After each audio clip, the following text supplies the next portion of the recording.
आज मेरे लिए अवसर है इस पवित्र धरती को श्रद्धापूर्वक प्रणाम करने का। बांग्ला नववर्ष शुरू होने के बाद आज बंगाल में मेरी ये पहली सभा है। नववर्ष में बंगाल में बीजेपी की डबल इंजन की सरकार बनने जा रही है। 4 दोपहर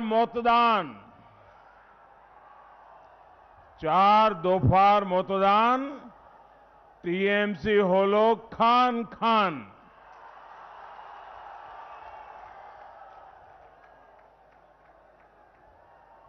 चार दौर का मतदान टीएमसी खंड खंड हो गई। बाकी 4 दोपहर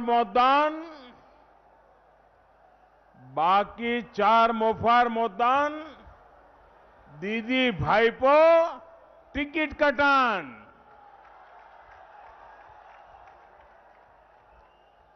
बाकी 4 बार का मतदान दीदी भाईपो का पत्ता साफ।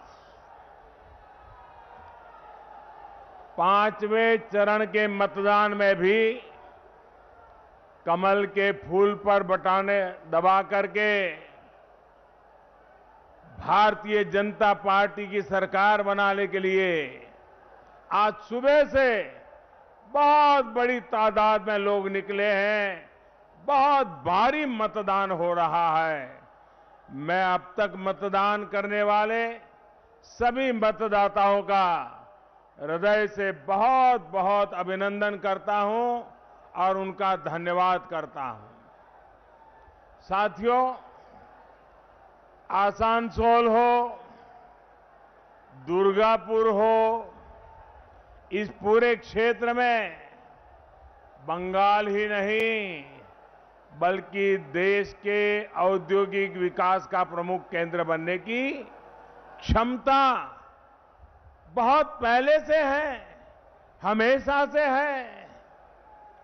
द्वारकानाथ टैगोर जी, राजेंद्र मुखर्जी, वीरेंद्रनाथ मुखर्जी जैसे अनेक व्यक्तित्वों ने इस क्षेत्र की संपदा को देश की आत्मनिर्भरता के संकल्प रूप में आगे बढ़ाया। साइकिल से लेकर रेल तक, पेपर से लेकर स्टील तक, एल्यूमीनियम से लेकर ग्लास तक, ऐसे अनेक कारखानों में यहां की फैक्ट्रियों में काम करने के लिए पूरे देश से लोग यहां आते हैं। आसनसोल एक प्रकार से लघु भारत है। हिंदुस्तान का हर व्यक्ति यहां एक मिल जाएगा। लेकिन बंगाल में जो सरकारें रही, उनके कुशासन ने आसनसोल को कहां से कहां पहुंचा दिया। जहां लोग चाकरी के लिए आते थे, आज यहां से लोग पलायन हो रहे हैं। मां, माटी, मानुष की बात करने वाली दीदी ने यहां हर तरफ माफिया राज फैला दिया है। आसनसोल की प्राकृतिक संपदा को लूटने के लिए कोयला माफिया, नदियों की बालू को लूटने के लिए अवैध खनन माफिया, सरकारी जमीन पर कब्जे के लिए भू माफिया। साथियों, यहां सालनपुर, बाराबनी, जमूरिया, रानीगंज, उखड़ा, बल्लालपुर से लेकर बांकुड़ा बॉर्डर तक अवैध कोयला खनन का साम्राज्य फैला हुआ है। यहां का कोयला, रेत और दूसरे खनिजों को काला माल कहा जाता है। किस किस तक पहुंचता है, ये हर कोई जानता है। बंगाल के ट्रक वालों को, ट्रांसपोर्ट से जुड़े साथियों को, यहां के उद्यमियों को जो बाइपो टैक्स देना पड़ता है, वो भी बंगाल के लोग भली भांति जानते हैं।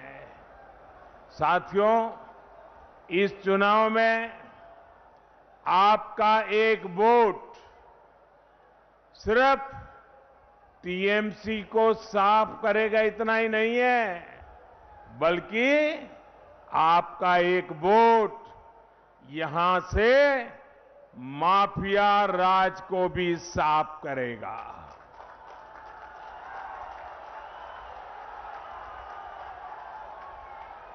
आपको पता है आपकी वोट की ताकत क्या है? आपका एक वोट पूरे माफिया राज को यहां से सफा कर देगा। ये ताकत है आपके वोट की। लेकिन भाइयों बहनों, मैं आज आपको एक शिकायत करना चाहता हूं। करूं? आपके खिलाफ है शिकायत? करूं? बुरा तो नहीं मानोगे ना? लेकिन मेरी शिकायत जरा देखिए। मैं यहां 2 बार आया हूं लोकसभा के चुनाव में। जब मैं प्रधानमंत्री बनना था और मैं आपसे वोट मांगने आया था, बाबुल जी के लिए वोट मांगने आया था, लेकिन पहले जब आया तब तो मेरे लिए वोट मांगता था। फिर भी 1/4 लोग भी नहीं थे सभा में। आज चारों तरफ मैंने ऐसी सभा पहली बार देखी है जी, पहली बार देखी है। अब बताइए, मेरी शिकायत मीठी है कि कड़वी है?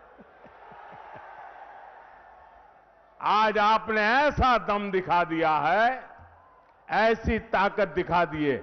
मैं जहां देख सकता हूं मुझे लोग ही लोग दिखते हैं, बाकी कुछ दिखता ही नहीं है। क्या क्या कमाल कर दिया आप लोगों ने। लेकिन आगे का काम बहुत महत्वपूर्ण है, और वो है वोट देने के लिए जाना, वोट देने के लिए औरों को ले जाना। करोगे? पक्का करोगे? सब लोग करोगे? देखिए, तभी यहां से ये माफिया राज समाप्त होगा। ये माफिया शाही तभी समाप्त होगी। और भाइयों बहनों, मैं बंगाल में जहां गया हूं, यही माहौल है। और उधर क्या है? दीदी, ओ दीदी,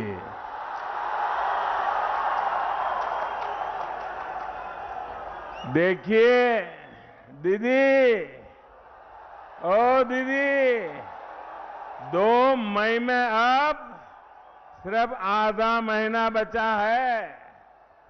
आधा चुनाव हो चुका है।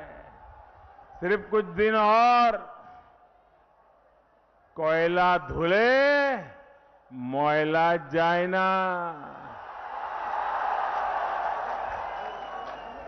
भाइयों और बहनों, सोनार बांग्ला के संकल्प के साथ बीजेपी सरकार यहां आपकी हर मुश्किल कम करने के लिए काम करेगी।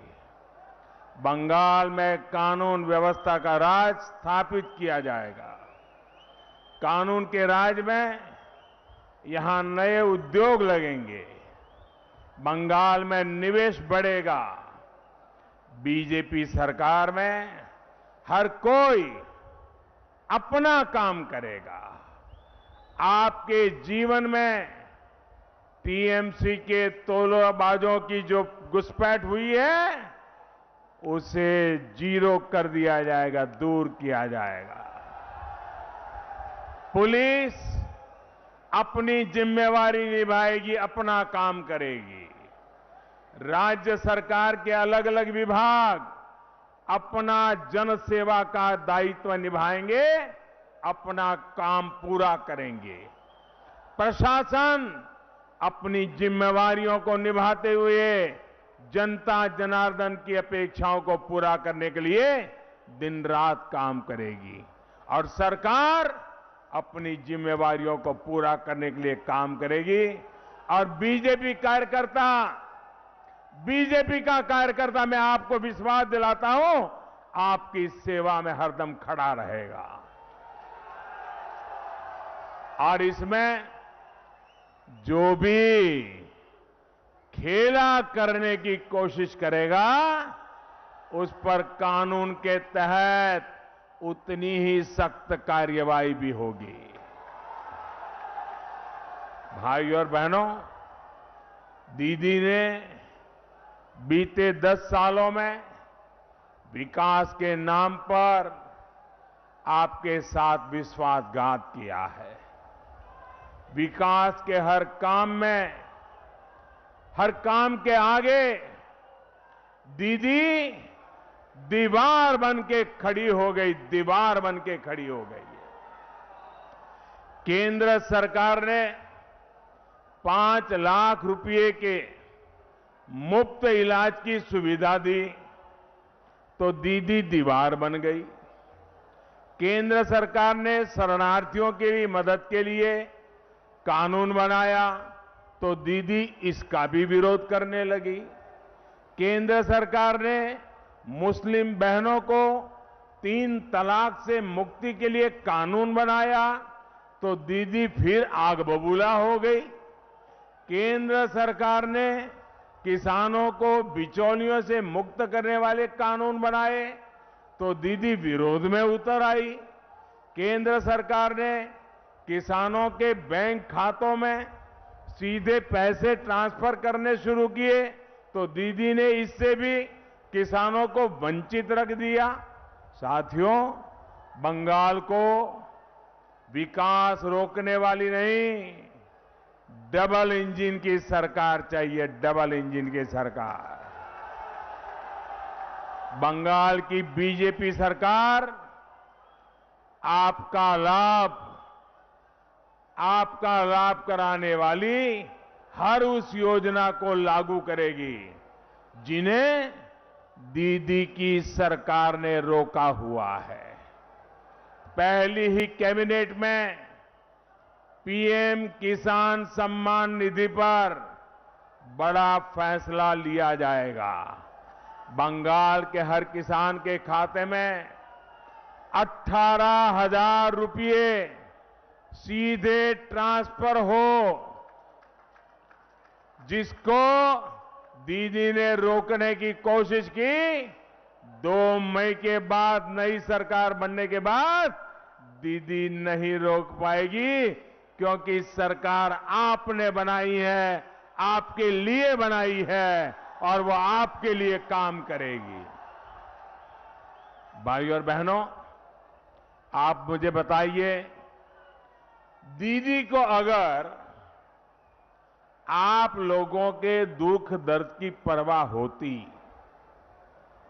तो क्या वो आपकी भलाई के, आपके हित वाले कामों को रोकने का काम कभी करती क्या? करती क्या? ये रुकावटें डालती क्या? दीवार बनती क्या? दीदी को अगर आपकी तकलीफ की चिंता होती तो क्या वो तोलाबाजी होने देती क्या? होने देती क्या? तोलाबाजी होने देती क्या?